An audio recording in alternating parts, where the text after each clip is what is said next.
Sawadee Kap. Hello and welcome to Daily Wisdom, Walking the Path with the Buddha. Today is our day to do loving kindness meditation together. I'll be guiding you in a loving kindness meditation practice to help you work on cultivating loving kindness in the mind. What loving kindness is it's a genuine interest in seeing all beings be well. It's a practice of goodwill, having nothing but good, wholesome intentions for all beings, including yourself as well. What this does is by cultivating loving kindness in meditation, it then makes it more easy for you to practice loving kindness in daily life, where you can be polite, kind, friendly, and respectful with all beings around you. This meditation is for you. It's to train your mind. If you were to just do loving kindness meditation and that's it, you wouldn't actually see any results in your life, truly. I mean, just maybe a little bit, some marginal results. It's when you cultivate loving kindness and meditation, and then you take it into your daily life, where you start practicing loving kindness through your intentions, your speech, and your actions, that you will see things transform and change in your life. Because if we go around being hateful or vindictive or resentful, or we have anger or ill will towards others, then as we treat people that way more and more in our life, that's what's going to come back to us, because people are going to get conditioned to treat us that way as well. But what you're doing in this path to enlightenment is not trying to change other people. So our meditation isn't to change other people, because that's impossible. What you're actually doing is you're using loving kindness meditation to transform your mind, to let go of any anger, hatred, ill will, all the lesser versions of that, like frustration, irritation, annoyance, even dislike, just like, I don't like this person, and even resentment, things like this. By you training the mind in meditation to let that go, then you open up the mind to being able to practice in daily life being polite, kind, friendly, and respectful to people through your intentions, your speech, and your actions. And the Buddha gives more details on what right intention, right speech, and right action is. And as you do this, what you're going to find is that people will start to associate this love and this kindness, this compassion, this genuine interest in seeing all beings be well and peaceful with you as a person. And when they see you smiling and they see you having all these good, wholesome intentions, and you're speaking with them so politely and kindly, maybe slipping in a yes ma'am or a yes sir, just being a genuinely respectful, good, wholesome being through your intention, speech, and actions, over time, this becomes easier and easier for you, because you've eliminated the pollution of the mind that's inhibiting you from practicing that way. But then as you practice this way more and more, your family, your friends, your coworkers, your neighbors, people in your community start to associate with these good, wholesome qualities, like, oh, here comes Johnny. He is so wonderful to talk to. He's always so positive and kind and respectful. People are going to be that way with you. Or look, here comes Martino. Oh my goodness, this guy is so loving. Barbara, wait until you meet him. He is always so kind. And the word starts to travel that this person is just so loving and kind. They're always polite, friendly, respectful. Not that you're trying to create that, not that you're craving that, not that you're desiring for this good reputation to circulate about you. But I'm sharing with you what will happen as you build your karma. This is your karma, the cause and effect, or action and result. By you choosing to practice loving kindness meditation, and by you choosing to practice loving kindness in daily life, well, the result is that you're going to have more healthy personal and professional relationships. You will see things will gradually improve in your life. So purging all of that anger, hatred, ill will, frustration, irritation, annoyance, all that stuff, all the resentment that the mind holds on to from the past of things that happened, purging all of that from the mind, now you can feel the brightness and the brilliance of the enlightened mind, and you can start practicing not just meditation, but you can practice the whole Eightfold Path in daily life, and you'll see that life will improve for you.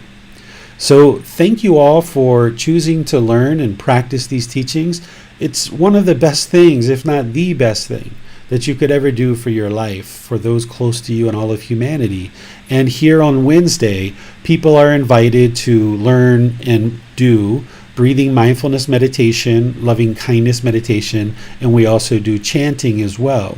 And then on Sundays, we take a chapter from this book and we cover a chapter from this book, which you can download, or you can take it and go print it, or you can get a printed copy yourself.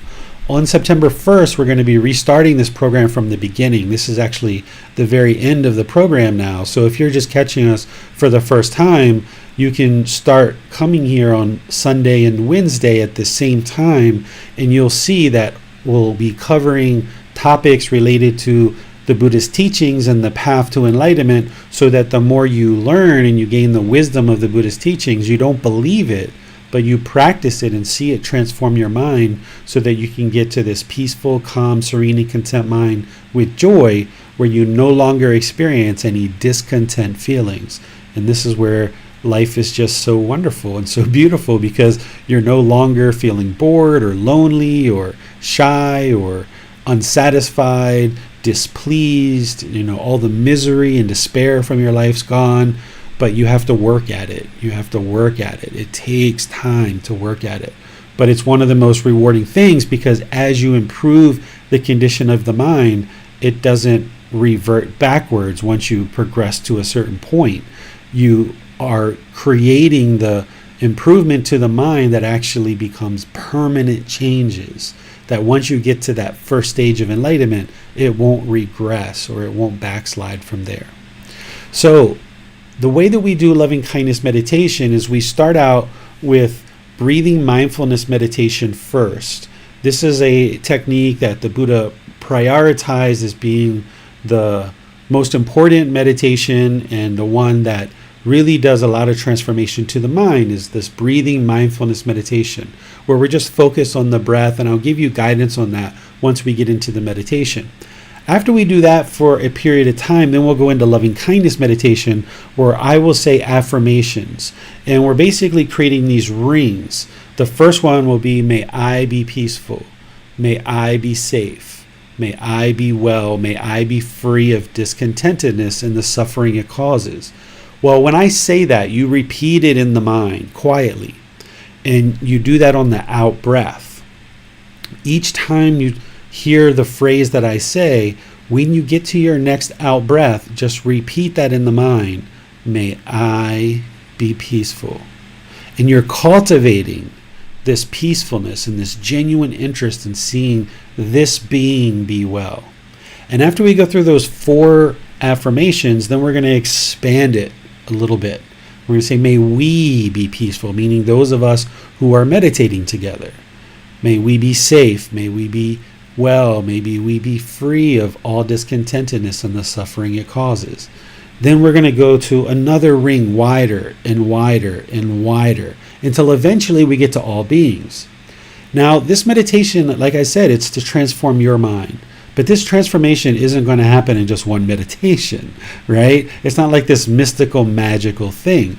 You need to gradually wear away this anger, hatred, and ill will. It didn't develop in one meditation session, so it's not going to be eliminated in just a 20 or 30-minute meditation session. It's a gradual wearing away of the pollution of the mind.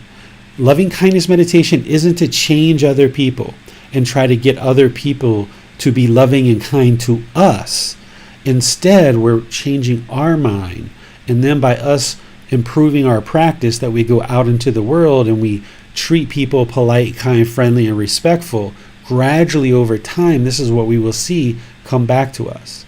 So we'll do that meditation of loving kindness for a period of time. Then on the backside, we'll do a little bit more breathing mindfulness meditation, just to kind of clear out the mind and ease it out of the meditation. And then we'll open up to any questions. So if you have questions about loving kindness meditation, breathing mindfulness meditation, or anything along this path of the Buddhist teachings, that the path to enlightenment, you can ask any questions you like. We'll open things up and have some discussion so that you can get some insight into helping you develop your practice. And If you notice, I'll do chant at the beginning and I'll do a chant at the end. And if you know those chants, you're welcome to chant along. But I'll just do some guidance along the way to kind of help you with your practice. Is there anybody that has any questions on how we're going to be doing our meditation today? Seems we have no questions, David. Okay, so let's go ahead and get into your meditation position. With loving kindness, we usually do it in the seated, lying, or standing positions. If you're in the seated position, you'd like your lower body to be comfortable. If you're on the floor, you probably would like to lightly cross your legs, put a cushion under your rear to get the hips up, so you lessen that angle at the hips, the knees, and the ankles. If you're in a chair, you just have your lower body comfortable. Maybe you're crossing the ankles, maybe your feet are flat on the floor. It's not about everyone doing it exactly the same way, because that's impossible because of impermanence. Instead, it's about making your lower body stable and comfortable, not luxurious and not painful, because that wouldn't be the middle way. Instead, comfortable. The hands and the arms, those should be in the lap. Typically, we put the right hand over the left with the thumbs together. But again, if that's not comfortable, you find what's comfortable. Maybe palms on your thighs, palms on the knees, arms on the armrest, whatever works best for you. Then once your lower body, the hands and arms are in position, you would like your upper body to be nice and erect. This is going to keep the mind attentive and alert. If the spine is slouched, the mind's going to have a tendency to slack off. Or if you're too rigid, the mind's going to be too uptight. So you'd like to find that middle where there's erectness in the upper body straight. That helps to keep the mind attentive and alert, because we're going to be doing some work during the meditation. Your meditation should be an active, dedicated, purposeful training session to eliminate unwholesome qualities of the mind and cultivate wholesome qualities of the mind. So we're going to actually be doing work during the meditation to eliminate unwholesome and arise or cultivate the wholesome. Next, just close the eyes and start breathing in through the nose and out through the nose. The breath is going to be your free will. You breathe naturally as you feel comfortable, taking a nice gradual breath in through the nose, experiencing the full breath, and then exhaling through the nose, experiencing the full breath.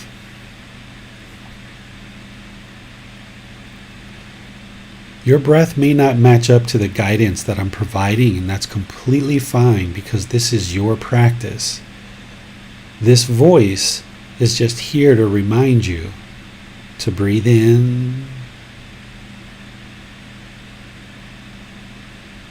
and out. Start establishing a nice natural breath. You're not interested in it being forced or controlled. Just a nice gradual breath in through the nose, experiencing the full breath.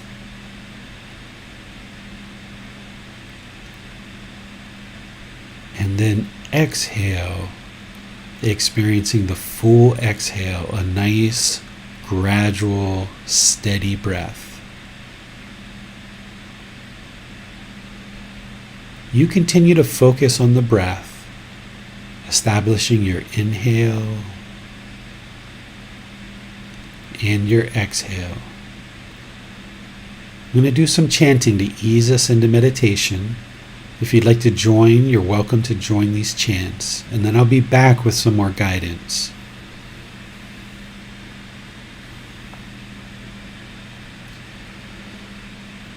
Arahang Samma Sambuddho Mahakava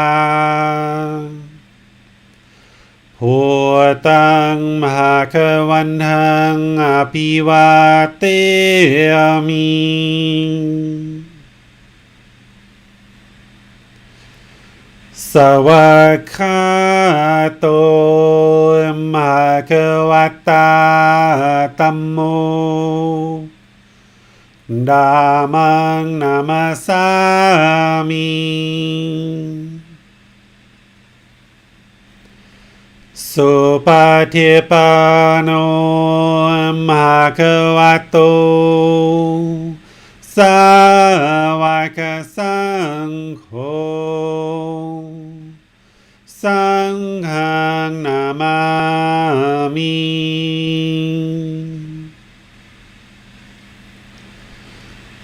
นะโมตัสสะภะคะวะโต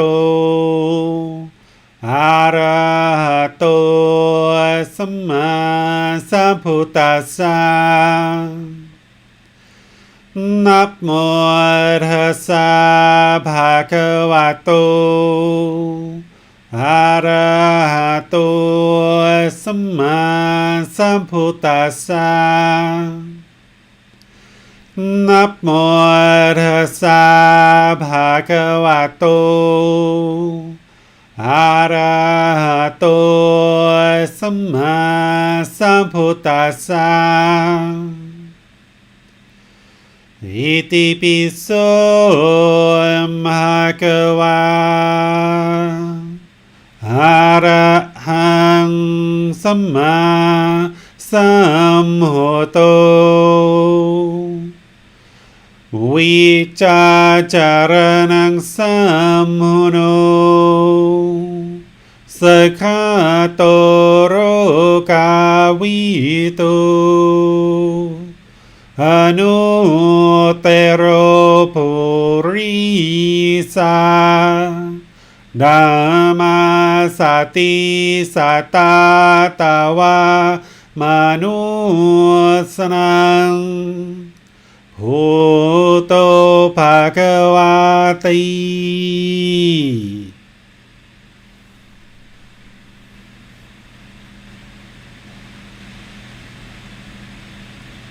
Okay, you should be breathing in through the nose and out through the nose. This is your practice, so you just breathe in wherever it's the appropriate time, experiencing the full breath. Breathe in through the nose. As you gradually come to the top of that inhale, notice the gap as you transition slowly to the exhale.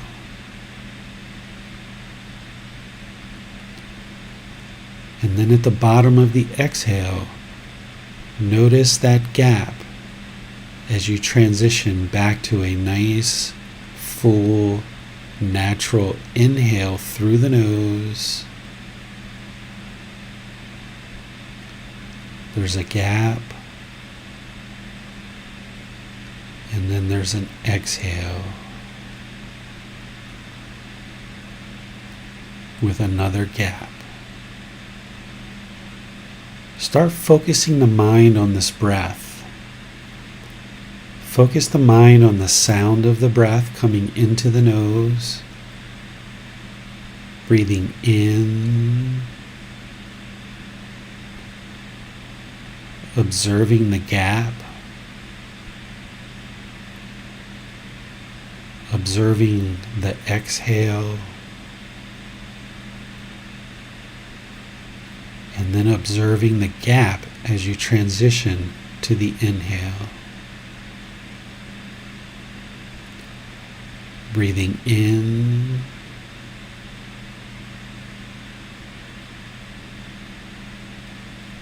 and out.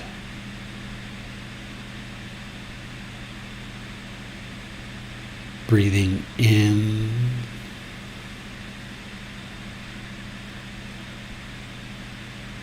and out.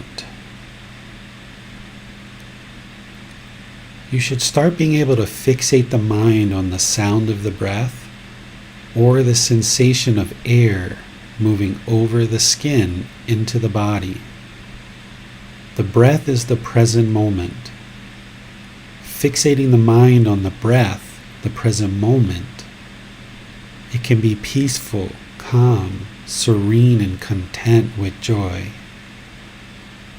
You can still the mind, quiet the mind by focusing on the breath, the present moment.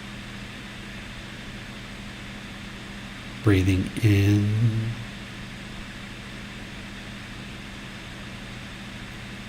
and out.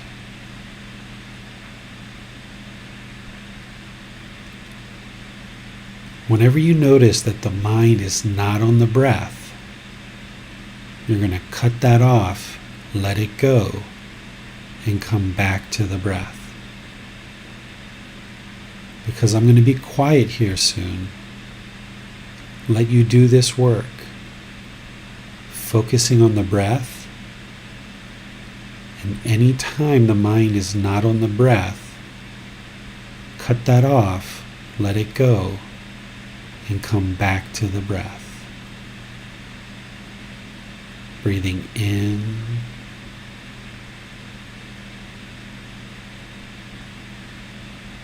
and out. As the mind wanders off the breath, there's no need to label the thoughts. There's no need to analyze them or figure out where they're coming from. You haven't done anything wrong. There's no guilt. There's no shame.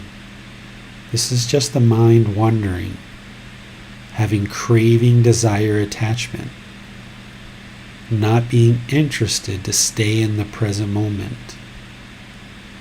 But wherever you notice it's not on the breath, it's not on the present moment, you cut that off, let it go, and come back to the breath. Pulling the mind back to the breath, the present moment. Breathing in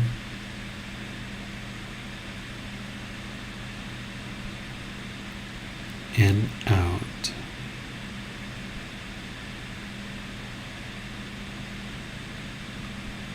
Breathing in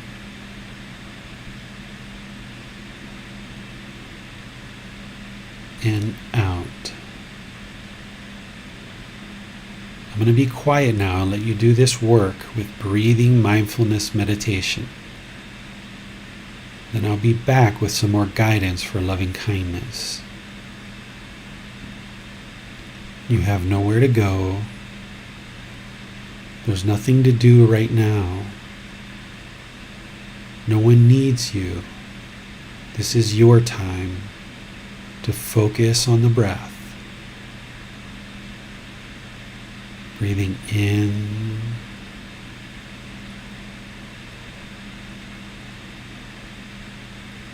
and out.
Continuing to stay focused on the breath.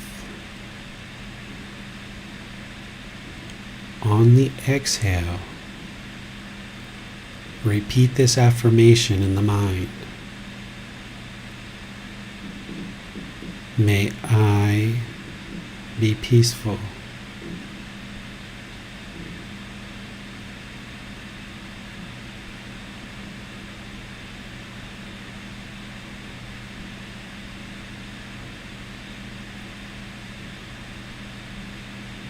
May I be safe.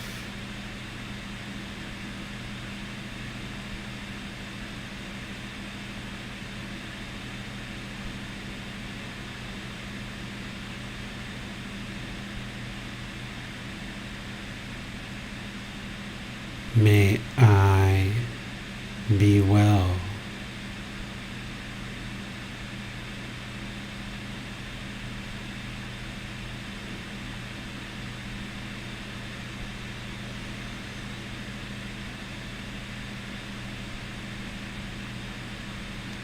May I be free of all discontentedness and the suffering it causes.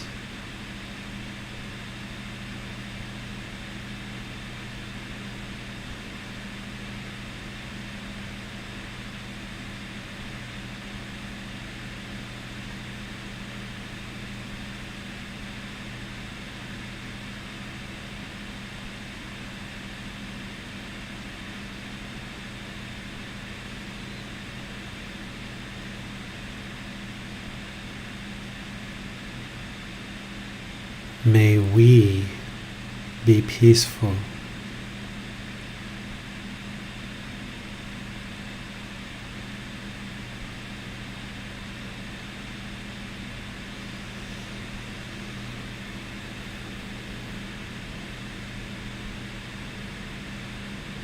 May we be safe.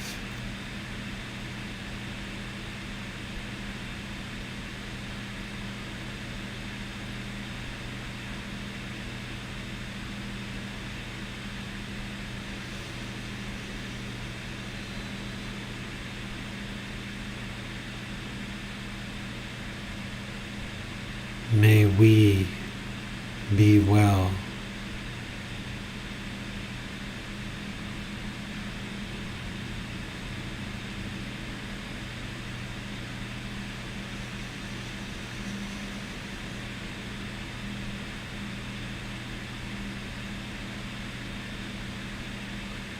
May we be free of all discontentedness and the suffering it causes.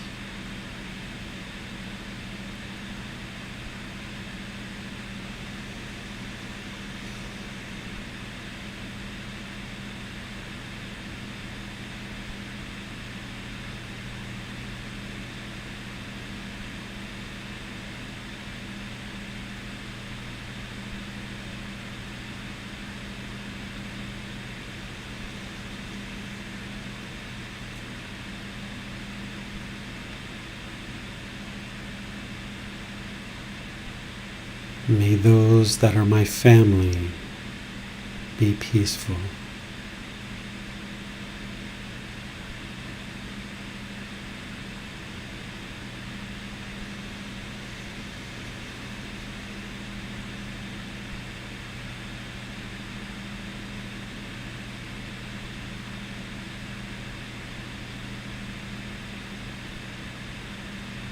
May they be safe.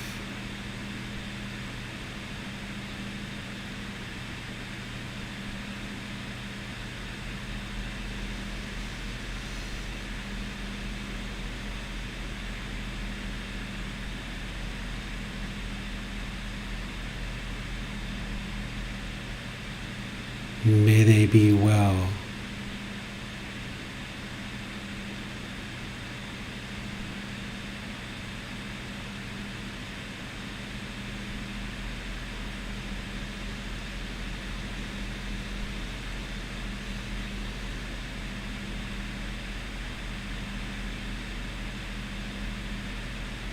May they be free of all discontentedness and the suffering it causes.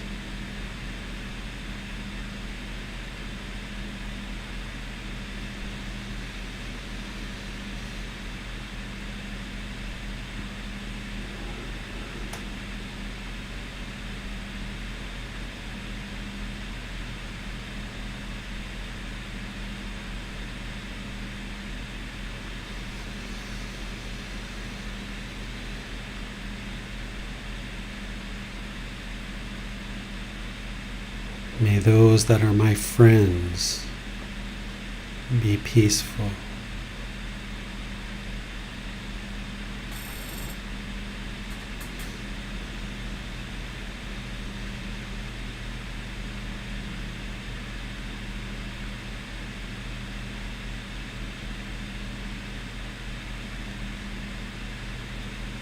May they be safe.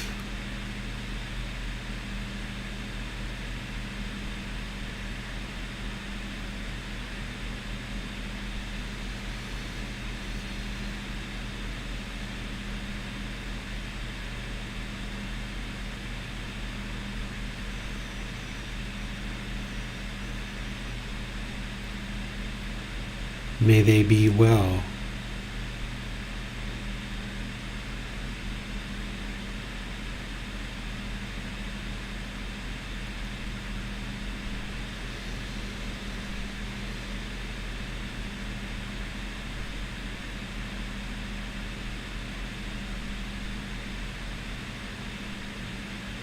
May they be free of all discontentedness and the suffering it causes.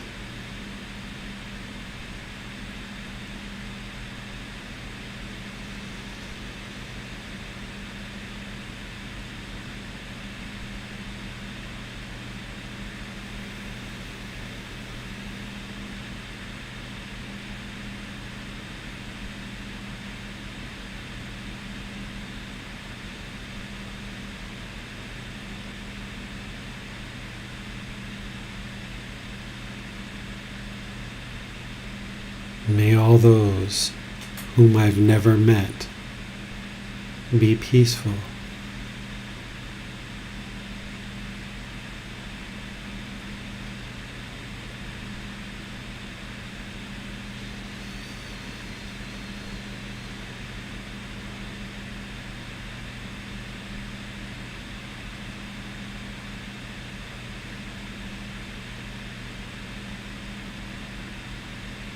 May they be safe.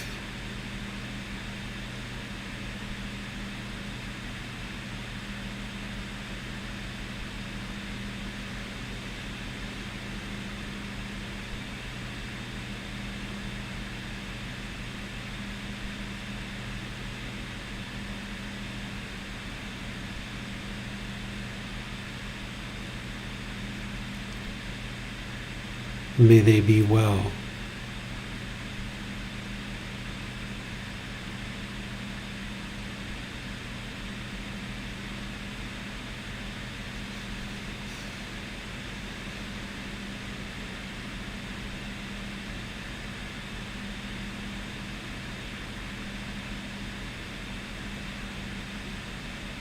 May they be free of all discontentedness and the suffering it causes.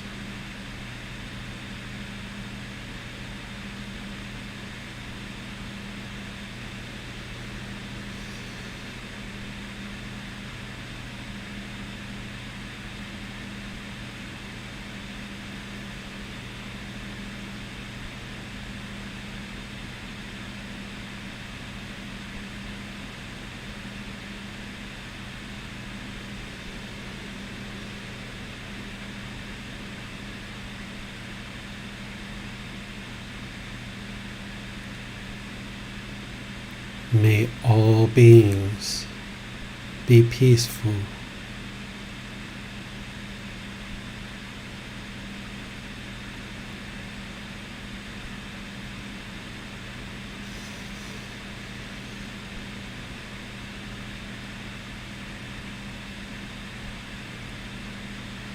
May all beings Be safe.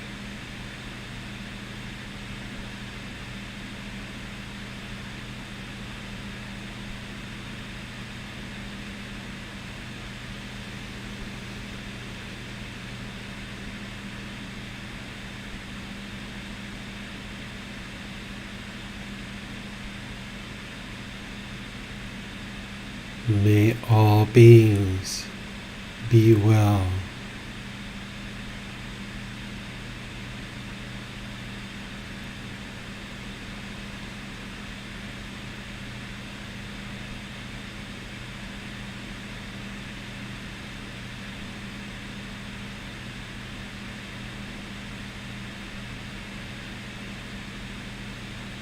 May all beings be free of all discontentedness and the suffering it causes.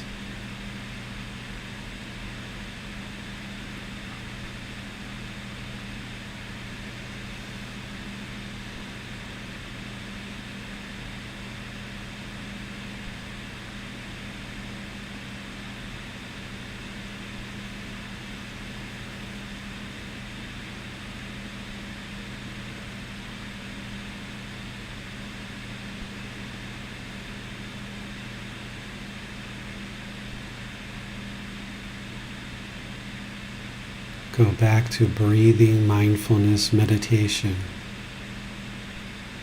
focusing on the breath.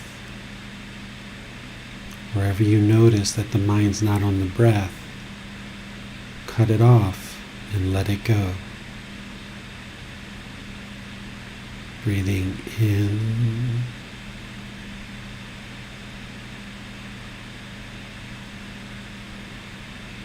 and out.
อะระหังสัมมาสัมพุทโธภะคะวาพุทธังภะคะวันหังอภิวาเทมิ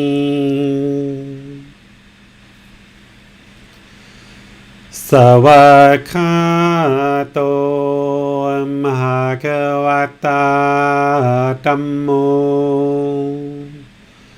ธัมมังนามัสสามิ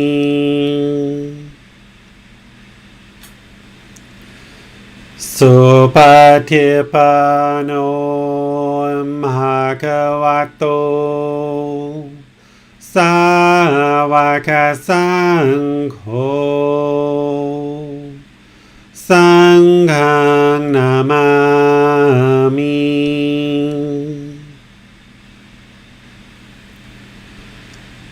นะโมตัสสะภะคะวะโต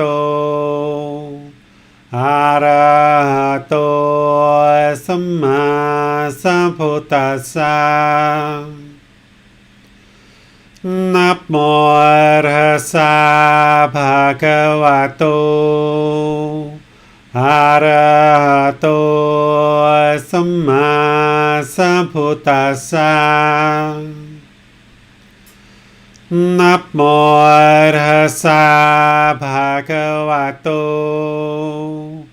อะระหะโตสัมมาสัมพุทธัสสะอิติปิโสภะคะวะอะระหังสัมมาสัมพุทโธวิชาจารณังสัมพุโนสักขาโตโรกาวิโตอนุเตโรภูริสาธัมมาสติสัตตาตวามนุสนังพุทโธภคะวะติ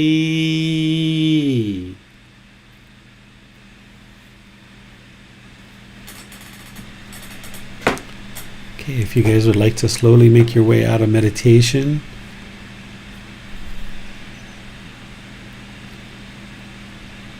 breathing mindfulness meditation and loving kindness meditation are the two things that Gautama Buddha said are the absolute best thing you can do for your karma, or for the results, the outcomes of your life. Remember, karma, or the natural law of karma, is cause and effect, or action and result. Based on the decisions we make, there are certain outcomes that we experience. So by training the mind in breathing mindfulness meditation and loving kindness meditation, he described these as being the absolute best things you could ever do for your life in terms of improving the outcomes of what you experience in life. Because by training your mind with breathing mindfulness meditation, you're cultivating awareness of mind, or mindfulness. You're eliminating craving, desire, attachment. You're training the mind to reside in the present moment. This is beneficial for you in your daily life, that you will make better decisions through your daily life because your mind will be more steady, more calm, more peaceful. And likewise, training in loving kindness meditation, you're eradicating anger, hatred, ill will, all those lesser versions, and resentment. With those things diminishing and being eliminated from the mind, you won't treat others hatefully or with anger. And this is one of the best things you can do for your life. So that's why the Buddha prioritized these two as being the most important things you can do for your life practice and developing wholesome karma. So let's turn things over to you guys, see what questions you guys have related to meditation or anything along this path. We're coming to the close of our 7-month group learning program, where we've learned over the last 7 months for Sunday and Wednesday a lot of different teachings, and we've done a lot of practice of meditation together. And next Sunday, this Sunday coming up, we'll have our very, very last class for this iteration of the group learning program, which is the 5 hindrances. So if you guys have any questions whatsoever, this would be a great time to get any clarifications. And then you might decide to repeat this program again. You might decide to move into our Pali, Canon, and English study group, which is on Saturdays at the same time, 9 p.m. Thai time, to continue your progress and growth on this path to enlightenment. The way that you ask questions is you put your comments into Facebook, YouTube, or Zoom. Our moderators will see that and then get your question asked during the class. And if you're in Zoom, you can electronically raise your hand and ask any questions or follow-up questions that you like. Hi, David. On Sunday's class, we discussed a bit about how to determine if you're enlightened. And in the book, you mentioned that it can be helpful to consider that we're already enlightened, but our minds are blocked by certain defilements, for instance. And I was wondering if you could expand on that and also discuss whether or not loving kindness meditation is that a way to essentially uncover this enlightened mind? Sure. So there's kind of two approaches or two ways of thinking about enlightenment. One way is that you need to attain it, that there's this peaceful, calm, serene, and content mind with joy that's permanent. The mind is polluted with craving, anger, ignorance, the unknowing of true reality, these 10 fetters, and you need to remove all of this pollution in order to attain this mental state where the mind will be permanently peaceful, calm, serene, and content with joy. Well, that's the way I tend to think about it. I also think about it as experiencing enlightenment rather than attaining it, because for some people, if you think this way, this can be motivating. This can persuade you, and you can look at this as an active practice of, I need to attain this, and let me now work towards that goal. And that's one way to think about enlightenment.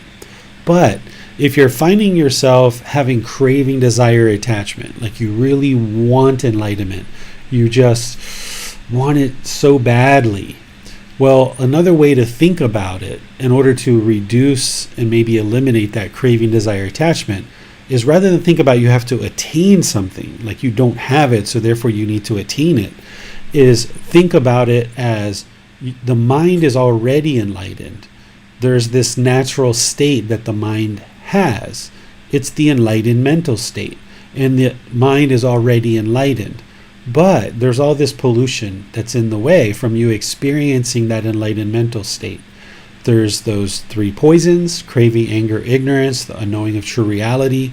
There's those 10 fetters and everything else that we eradicate from the mind as part of this path to enlightenment. So if you think about it as you already have attained, or you already have a mind that is enlightened, and there's just this cloudiness or this pollution that's inhibiting you from experiencing what the fully enlightened mind is, then that can actually help you reduce the craving to attain it, because you've already got it. And this kind of goes along with, as you get closer to enlightenment, you kind of have these experiences where for a few hours or a few days, for a few weeks, you experience what enlightenment's like. And it's like, whoa, the mind is just so peaceful, calm, serene, and content with joy. But then a week or 2 or 3 or a month or 2 or 3, boom, some discontentedness comes in.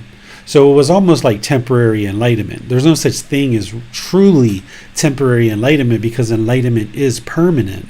But for that week or that month, or sometimes in meditation, you can experience a few seconds where the mind's just utterly peaceful. That kind of lends itself to the understanding that, yeah, the mind's already enlightened. There's just all this pollution in the way, all these defilements, all these taints. Let me just clear that stuff out of the way so that I can experience this enlightened mental state permanently. And it becomes more and more permanent, where you get longer and longer periods of time where the mind's completely peaceful. So this can help you to eliminate any kind of craving or longing or strong eagerness for enlightenment itself. because you need to eliminate all craving, desire, attachment, even for enlightenment itself.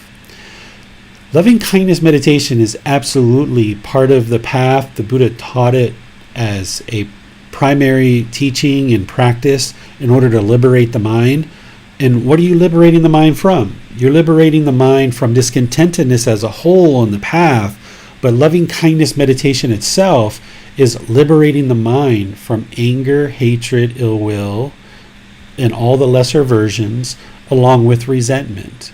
So you're liberating the mind from all of these strong feelings by cultivating loving kindness and meditation, but then you have to do something with it. You have to go out into the world and be polite, kind, friendly, and respectful through your intentions, your speech, and your actions, and doing that with all beings. Because if you have something that happened to you 5, 10, 20 years ago, and the mind is harboring resentment for that individual, and you have anger, and let's say you've done everything else on this path, but that one individual you still have hatred for, or anger, or resentment, the mind's not enlightened. You literally need to cultivate loving kindness in meditation and outside of meditation through your practice for all beings. It doesn't mean you have to go back to that person and somehow rectify the situation or resolve anything, but in the mind, you have to release any kind of anger, hatred, ill will that's being held, because if you maintain that, then the mind's not enlightened. You need to cultivate loving kindness and these other healthy mental states for all beings in the entire world. You can't have any kind of anger, hatred, ill will towards anyone at all. And it's loving kindness meditation and our practice of loving kindness in daily life that allows us to do that. Now, there are certain situations, even through meditating, doing loving kindness, and then going out in the world, where you just feel icky. You just feel like there's this wall between you and this other person, and you just don't feel like talking to that person whatsoever. This is the aversion that the mind has erected, putting a wall between you and other people. And this is what's hindering you from having open, healthy relationships with all people. And this is the reason why you're doing loving kindness meditation, to break that wall down. So you should include those people or those groups of people that you have this wall, this aversion towards. Put them in your loving kindness meditation. So then when you're in the presence of those people or those types of people, that you're able to then be loving and kind. And it's not going to feel probably comfortable at first when you start coming around those people. There's this wall there. It feels icky. You don't really want to break through it. But as long as you hold on to this anger, hatred, or will, and this wall between you and them, you're just inhibiting your own enlightenment. You're inhibiting your own brightness of mind, where you can have loving and kind relationships with all people in the world. And that's what will produce the best results for you. Where if you harbor anger towards any particular person or any particular group of people, now when you come in contact with those people, you can't have healthy relationships, both personally and professionally. And this is hurting you in terms of your life, that you can't experience this liberation, this freedom of being able to get along with all people. There's only certain types of people that you can get along with. And the mind is inhibited, it's trapped, it's stuck. It can't get along with these other people because the mind doesn't have the wisdom of how to do that. So the way that you do it is you practice loving kindness meditation, and then even in situations where there's this ickiness and this wall, you smile, you break through that wall in terms of mentally, you still maintain being polite, kind, friendly, and respectful, and then it gets easier and easier each time you're in that situation. And this allows you to then have healthy relationships with all beings, personally and professionally. You mentioned that we can have this experience that's somewhat like temporary enlightenment. And I was wondering about that, because we can have that experience, but then given that our mind is still unenlightened, it's going to go back to an unenlightened state, and it's going to perhaps have craving for this. So I was wondering, do you have any advice on how we can avoid conditioning our internal feelings on this impermanent peace of mind that we may experience in this temporary enlightenment. Yeah, so what James is talking about is when you experience that 1 week or 1 month of complete peaceful, calm, serene, and content with joy, and it feels like enlightenment, and then discontentedness comes in. And what James is saying is, how do we avoid creating pleasant feelings based on this 1 week or 1 month of peacefulness that we experienced? Well, the way that you do that is never convince yourself that you're enlightened, number one. So you experience a week, 2 weeks, a month, 3 months, 6 months, a year of peacefulness. Don't ever convince the mind, oh wow, look at me, I'm enlightened. Because as soon as you do, that's the arrogance and pride coming in, and the mind's not enlightened. And as soon as you convince yourself you're enlightened, there's a tendency to be sluggish and complacent, and then the mind's not enlightened because you're not practicing the enlightenment factor of energy. So when you're experiencing any period of time of peacefulness, don't get boastful in the mind. Of course, you're not saying it to other people, but even internally in the mind, don't be like, oh wow, look at me, my meditation's so great, look at me, I'm so wonderful. Because as soon as you allow that to come in there, that's when everything comes crashing down. So when you're experiencing that peacefulness, just experience it. Just stay in the groove, be unaffected. Okay, something happens over here. Okay, no big deal. Something happens over here. Okay, you handle it, you address it, you make wise decisions. Because even when the mind's enlightened, there's still impermanence in the world. You just know how to deal with it. You just know how to operate through these natural laws of existence. Before, in the unenlightened state, the mind didn't know how to operate within these natural laws of existence. That's why it kept creating its own discontentedness. But now, as you experience these longer and longer periods of peacefulness, you would like to maintain that. So when impermanence comes in and you sense that the mind may be experiencing some uncomfortableness, right away just cut that off and let it go. And when you're experiencing that peacefulness, don't allow the mind to take pleasure and joy in the fact that you're experiencing that peacefulness. One of the things that the Buddha says in the Four Noble Truths is he says, talks about how we shouldn't crave existence, like existing in the world. We shouldn't crave existing in the world. But he also says we shouldn't crave non-existence as well. That's the other side. So when you think about the middle way, you shouldn't crave this peacefulness, and you shouldn't be disgruntled when the mind is sad or angry. Instead, if you notice that the mind is experiencing peacefulness, okay, just reside unaffected in the middle, steady, calm, unagitated. Just sometimes I remind myself, wow, the Buddha was surely a wise man.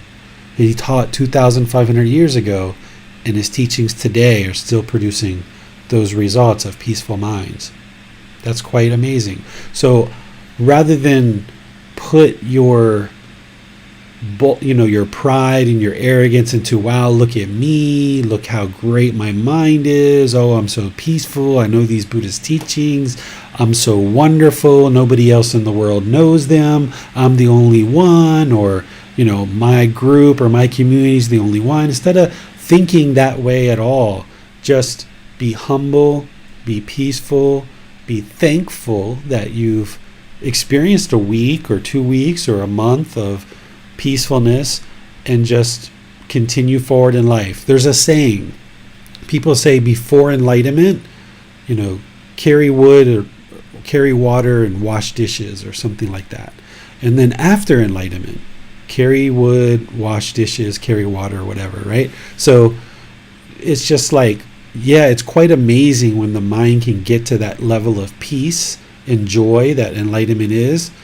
And you would have never fathomed that that's even possible before you ever encountered these teachings. But as the mind gets closer and closer to that, you just have to think of it as almost like a non-issue. It's kind of like, oh, you have $100 in your pocket? Okay, that's nice. How's your mom doing? Oh, you've eliminated discontentedness. Oh, that's nice. How's your mom doing? Right? So rather than kind of bolstering the ego and thinking we're so great because the mind is so peaceful, just think of it as just something normal that's able to occur, and it will gradually improve and increase, but don't take it as you're some kind of special class of person or you're better than everyone else, because that's the conceit coming in. And as soon as that happens, the mind's not enlightened. It's going to lose its peacefulness. So you just stay in the groove and you just keep chopping wood, carrying water, washing dishes. But you do it joyfully and peacefully because the mind's not experiencing any disgruntledness whatsoever. You mentioned that we continue to carry wood and wash dishes. Is this a way of signifying that with enlightenment and on this path, it's not that our actions and our conventional life changes, but the way that we relate to it? Exactly, James. Your life is going to be whatever life you create. If you're got a certain occupation, if you've got a certain life partner, if you've got children, if you do certain things on a daily basis, all of that stuff is still going to be there as you move closer and closer to enlightenment. You're just going to do it more peacefully and joyfully, without any disgruntledness, without any misery, without any guilt or shame or negative feelings, or no arguing, none of that kind of stuff. Your mind is going to be utterly stable and content. And while attaining enlightenment is truly a wonderful thing, any being, even attaining the first, second, third stage of enlightenment, let alone the fourth stage, but any being who attains enlightenment, it's truly a wonderful thing to have enlightened people in the world, because they can add so much value to society to help other people to attain this mental state. So it's truly a wonderful thing. But it's not like when you attain enlightenment, someone's going to come out from the curtains and give you some award. There's not like a podium like the Olympics that you go up on the podium and you get a gold award or a platinum award or something. So while it's a wonderful thing to have enlightened people in the world, you need to look at it as just like, okay, I'm on this path, I'm working toward this goal. And when your mind is experiencing that peacefulness, all you need to do is walk with wisdom and a smile. You don't have to go around and tell people. There's no bragging about it. There's no boasting about it. It's just, that Buddha sure was a wise man, wasn't he? Wow. Look what his teachings produced, and this is outstanding. But you have to be humble and peaceful and not look at yourself as really achieved anything, but instead you've kind of gotten rid of all this pollution. I had one other question. It's about acceptance and the role of acceptance on this path. It seems that if we can accept that our peace of mind before we're enlightened is impermanent, it seems that if we can accept our discontent mind, in a sense, it's suddenly not so difficult to deal with, and perhaps it's not so discontent. I just thought I would ask you to perhaps expand on acceptance and how big of a role that plays in cultivating our mind. Yeah, you're hitting on something really important there, James. It's like once you understand the universal truth of impermanence, right, that all conditioned things or all conditioned objects are impermanent, well, then when you think about sadness and someone's like, it's impossible to eliminate sadness. Oh, so sadness is permanent. Or it's impossible to eliminate anger. Oh, so anger is impermanent, or anger is permanent. Or it's impossible to eliminate guilt and shame and fear. Oh, so fear is permanent. Well, when you understand the universal truth of impermanence, then just like all the other conditioned objects in the world that are impermanent, then you can come to realize that the discontentedness that you experience on a day-to-day basis, that is impermanent too. Whether it's a few minutes or a few hours or a few days, it's impermanent. So it's impermanent in terms of you experience it for a period of time and then it's gone, but it's also impermanent in that you don't have to live with discontentedness this entire life. You can get to the point where it's completely eradicated because the enlightened mind is not conditioned. It's unconditioned, and that's why it's permanent. So when you accept that, okay, I just started this path a month ago, 7 months ago, a year ago, 3 years ago, I'm on the journey, I'm on the way, rather than craving the peaceful mind of enlightenment, you realize that the slow diminishing of discontentedness is part of the whole path. Because one of the things that the mind gets caught up in is trying to constantly figure out if you're making progress or not. Am I making progress or not? Am I making progress or not? It's almost like every meditation session or every chapter you read in the book or every whatever, you're looking, did I eliminate that fitter yet or not? Did I eliminate it yet or not? Have I made progress or not? Have I made progress or not? This is the mind craving. It's craving progress. So what I usually say is when you stop craving progress, you will make progress because you have to eliminate the craving for progress. So getting to what you're saying, James, is by accepting that on the path to enlightenment, there's going to be continuous discontentedness, but there should be a diminishing over time of discontentedness is really important. But don't allow those situations where the mind becomes discontent to fall by the wayside. Because when the mind is discontent, that's the red light on the dashboard telling you, hey, you still got craving, desire, attachment here. So if your mind becomes discontent and is discontent for a few hours or a few days, and then you just kind of get to the other side of that and be like, oh, well, I'm glad that's gone. Well, you haven't done the work. You haven't done the work to figure out why the mind became discontent. What's the craving, desire, attachments that produced that 3 days of discontentedness? Because if you can figure that out, either on your own or with your help of the teacher, then you can eradicate those craving, desire, attachments, and then you won't experience those 3 days of discontentedness again. So if your mind's going to go through these 3 days of discontentedness, be sure that you take the time to look inward and figure out what is it that's causing this. Because if I can eradicate that and I can eliminate these craving, desire, attachments, then I never have to experience this discontentedness based on those conditions ever again.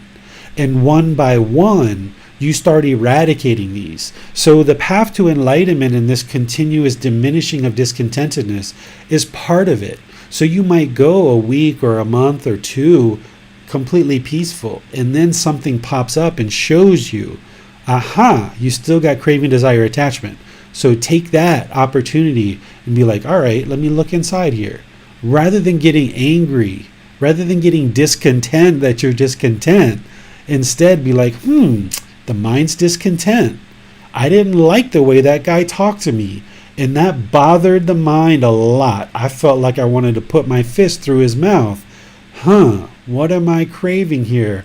I didn't do it, thank goodness, right? So I didn't produce any wrong actions. I didn't produce any wrong speech, but there's definitely some wrong intentions there because I wanted to hurt this person based on what they said to me. So when you're honest with yourself like that, instead of trying to feel so enlightened all the time, when you're honest and be like, yeah, I wanted to bite that guy's head off. What was it that made me feel that way? And let me eradicate that and get rid of it so I never have to experience that again. Because after that incident, it took me 5 days to let go of it. And I didn't like those 5 days of anger and those 5 days of frustration and those 5 days of sadness. You almost have to despise discontentedness. Whenever discontentedness arises, you almost have to despise it.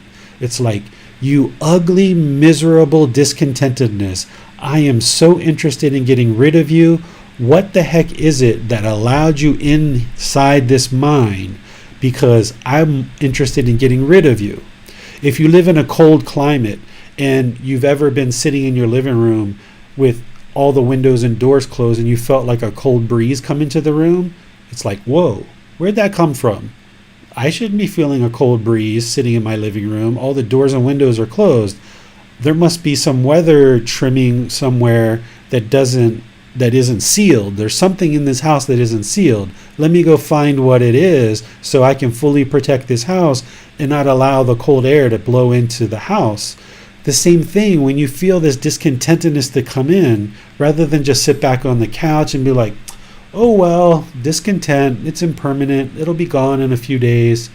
Instead, apply your enlightenment factor of investigation to investigate what's in the mind. Apply the enlightenment factor of energy to take the energy, the effort, the motivation to figure out what is this. Track it down. Almost like you're a private investigator tracking down what is causing this. So you have to almost despise discontentedness to the point where you will not leave no stone unturned in your quest to uncover what these craving, desire, attachments are that are bringing about this discontentedness. And when you roll up the sleeves and you do it in that way, then you will uncover one by one what are these craving, desire, attachments, eradicate them, and then you'll get longer and longer periods of peacefulness. So you go from 1 month to now you get 3 months.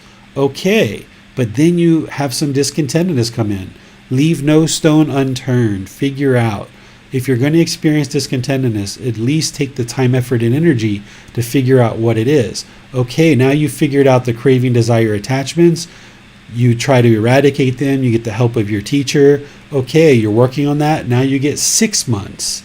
And then discontentedness comes in. Okay, let's eradicate that. It's just enough of, once you repeat this process enough of when discontentedness rears its ugly head, you cut it off and let it go. Eventually, there's no more craving, desire, attachments that are going to produce discontentedness because you've eliminated them all. And life just gets more and more enjoyable and more peaceful because all the craving, desire, attachments are gone. But you're living life in a very harmonious way. You're able to use this wisdom to conduct your personal and professional affairs and get everything done that you need to get done in a very seamless and easy way, because you're now just easily practicing these teachings with fluid as first nature. So in some, understanding impermanence can help us be more accepting of the discontent feelings that we have in the moment, but they ultimately serve as a reminder to apply investigation and energy to lessen the likelihood of them occurring in the future.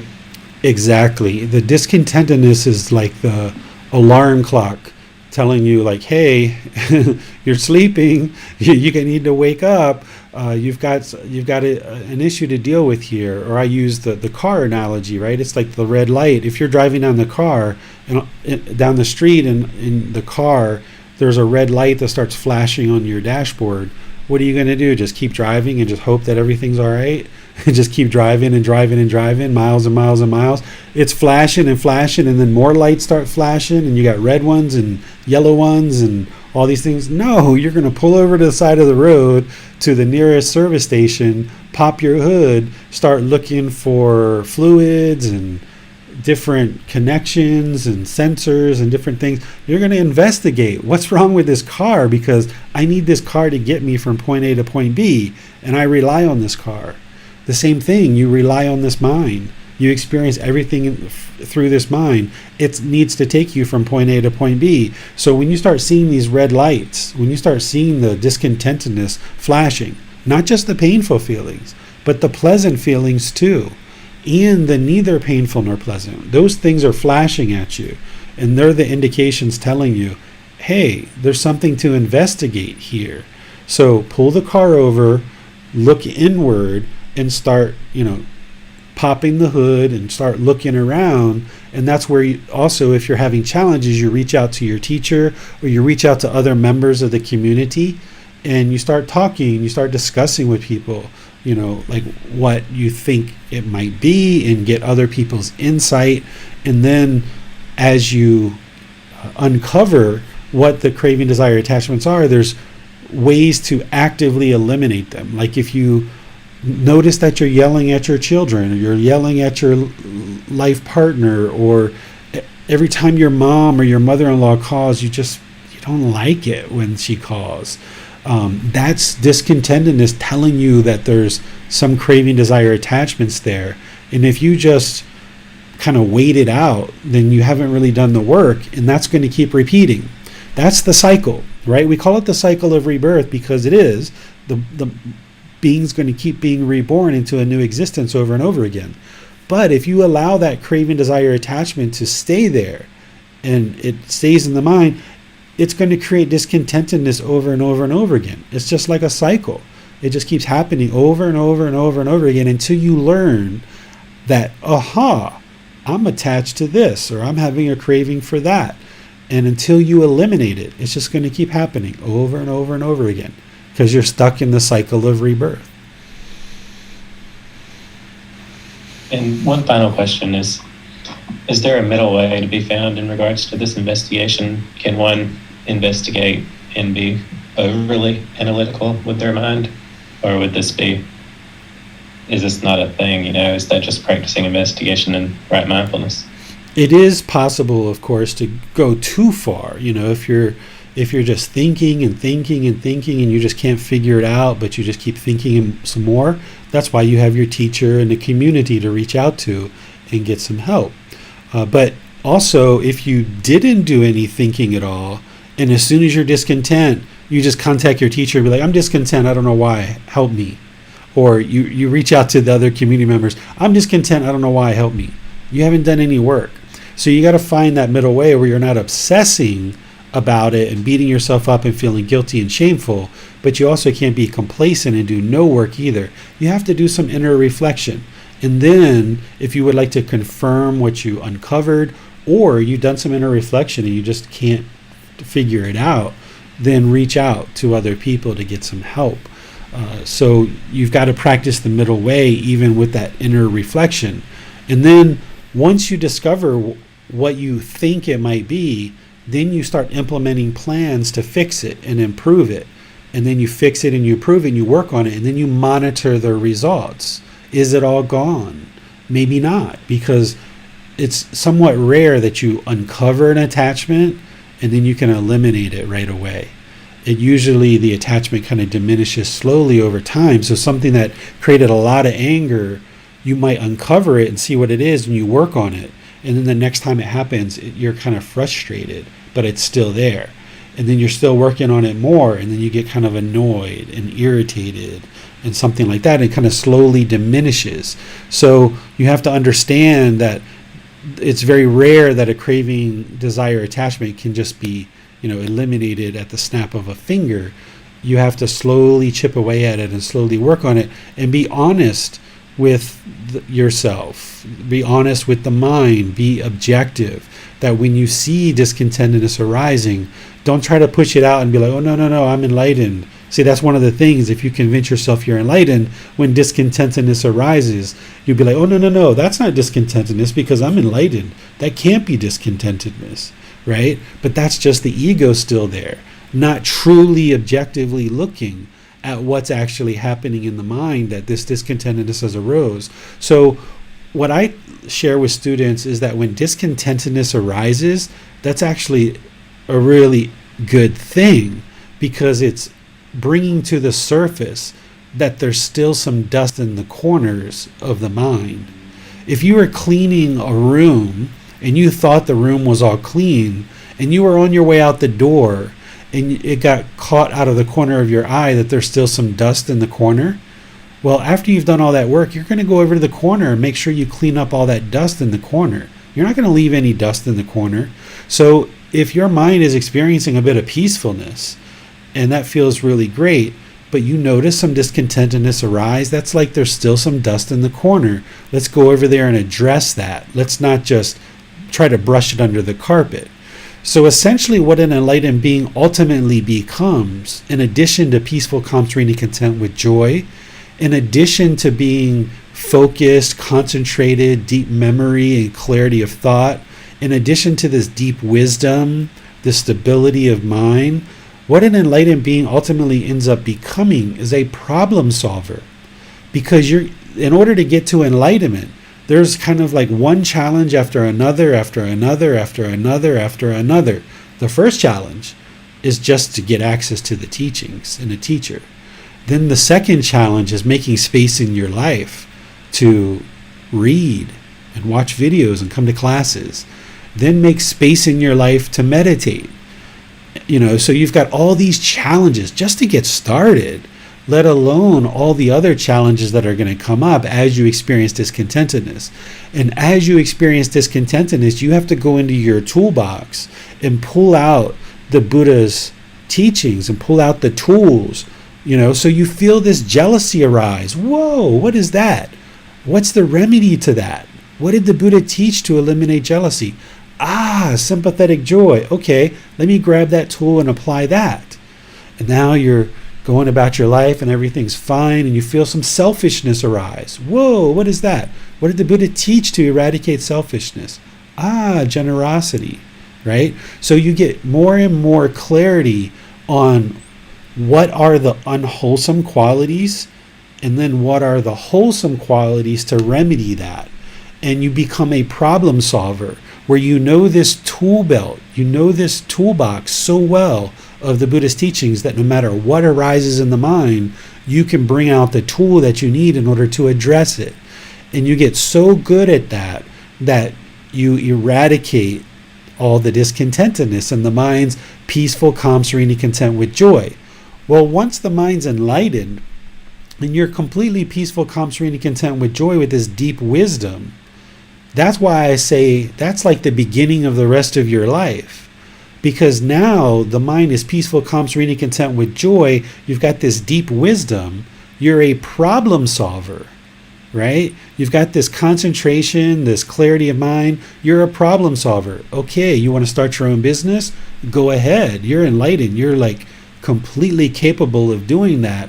And you will set up that business in such a wholesome way in order to produce an amazing amount of wholesome karma. Oh, you have a family, or you have a career, or I've met people who actually had companies and 250, 300 employees, and as they got closer and closer to enlightenment, they sold their companies and became a taxi driver, right? They didn't even want to be involved in running their own business anymore. So it can go both ways. Running your own business and being super rich, an enlightened being knows that that's not what leads to a peaceful mind. But it doesn't mean you can't do that if the mind is enlightened. So you can have a taxi driver, a garbage collector, a street sweeper who's enlightened. You can have a politician, a billionaire, a millionaire, a airplane pilot, a doctor, a politician. You can have all these people who are functioning through these teachings with loving kindness, with compassion, with sympathetic joy, equanimity, generosity, practicing those right view, right intention, right speech, right action all the way through. And more as beings do this, they will function in the world very peacefully, and they will be a problem solver.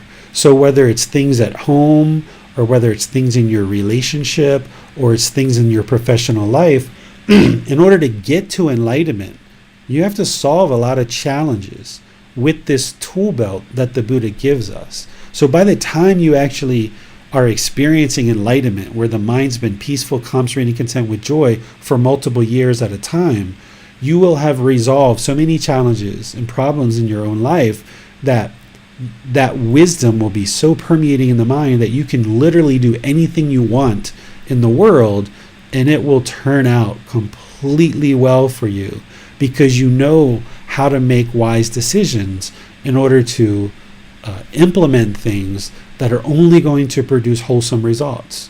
Because in the unenlightened state, we make decisions and we think we're on the right path, and we're trying to do good things in the world, and then sometimes they fall apart, and sometimes we have to backslide, or sometimes we have to change directions, or sometimes we have to or sometimes the government comes in and collapses what it is that we're involved in and what we're doing.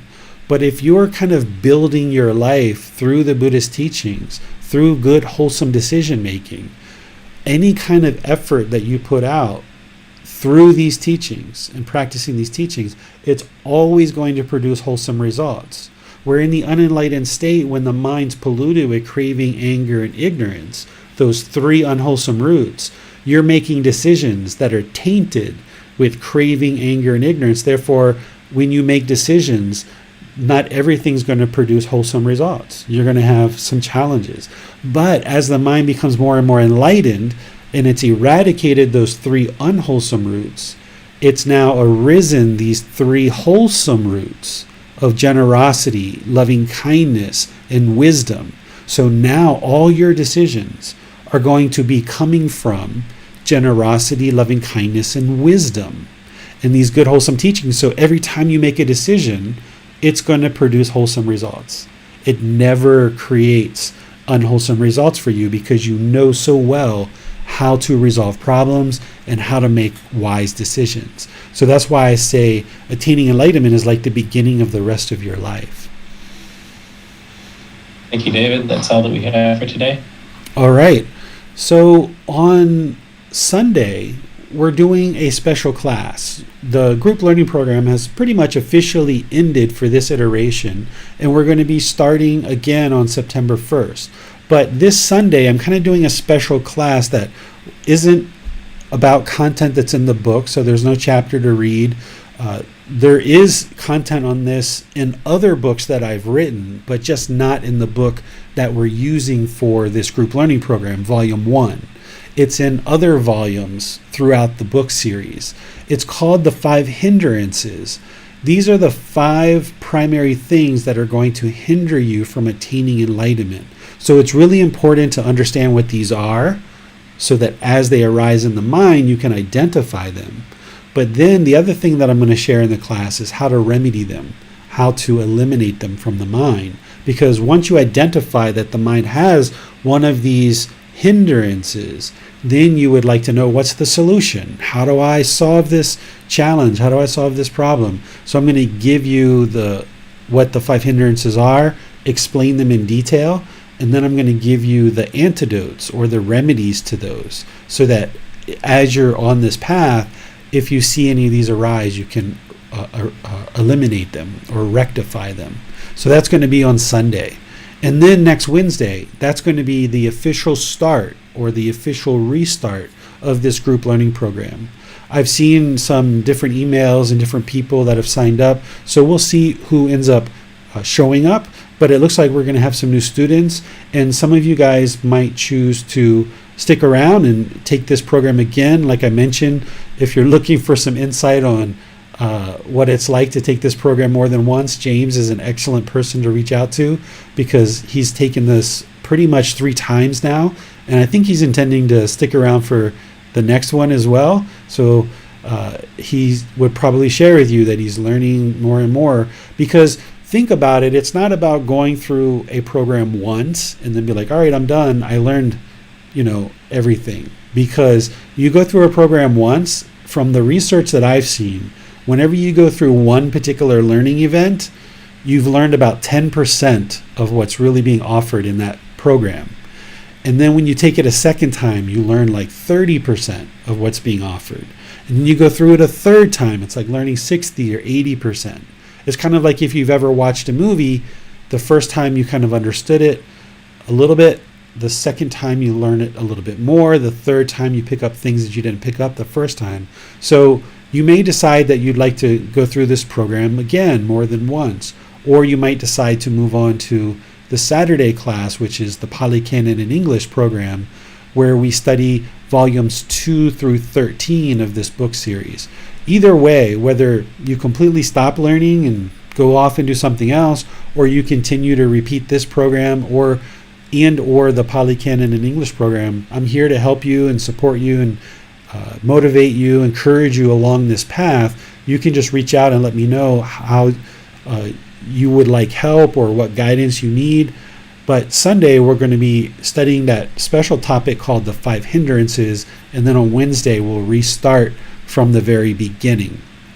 And remember, if you ever miss a class, these classes are recorded in Facebook, YouTube, and in our podcast as well. So thank you all for joining. Appreciate that you're deciding to learn and actively understand the Buddhist teachings, implementing them more and more into your practice. This is the enlightenment factor of investigation and the enlightenment factor of energy, that by you investigating the teachings and putting in the energy to do it, then the Buddha talks about how joy arises in the mind. Because, in the unenlightened state where we have all these challenges, all these struggles, all these problems, and we don't know the answers, it can be pretty disheartening. It can be pretty demotivating. But when you start learning the Buddha's teachings and you start seeing the wisdom through investigating his teachings and through applying energy to learn them, this can really spring up joy, because the things that you thought were so difficult in life, and perhaps you might have had a certain perspective that life was a bit miserable in some respects, you can start seeing the light. Like, oh my goodness, there's actually answers here of how to solve these challenges. So life doesn't become so unbearable anymore and so difficult. Still challenging, but there's wisdom here in the Buddhist teachings to help you get over those challenges. So that can be one of the things that really helps to liberate the mind, is that you see that you're not stuck in a rut, or you're not stuck in a mud pit, that you can actually get out of this discontentedness through investigating the teachings, applying some energy and enthusiasm, motivation to learn and practice them. And this can spring up joy in the mind that, wow, there's answers here to solve all of this. So congratulations to you for completing this program. Thank you for choosing to study and learn over the last 7 months. I imagine that there's things that you've learned and that have maybe helped you. Maybe there's some things that you didn't quite understand 100% and you'd like to get some more insight on. So feel free to reach out as you need help.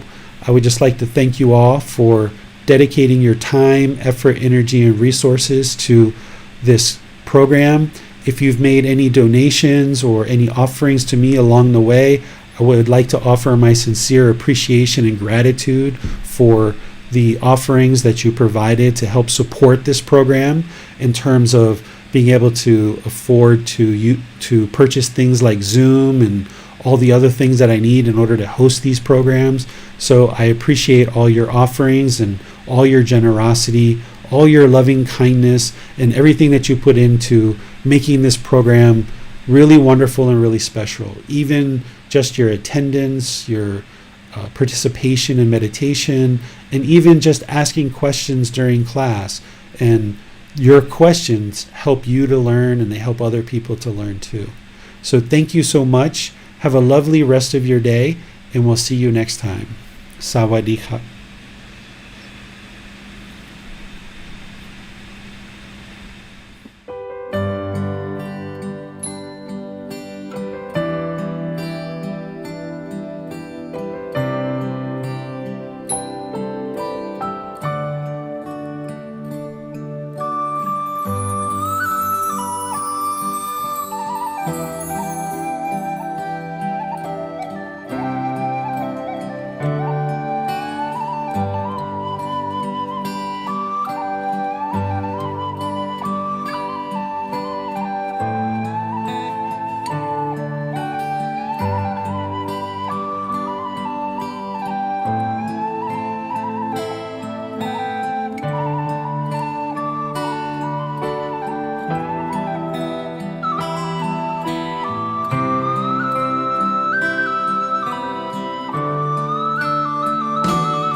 Thank you again for watching. Enjoy your meditation.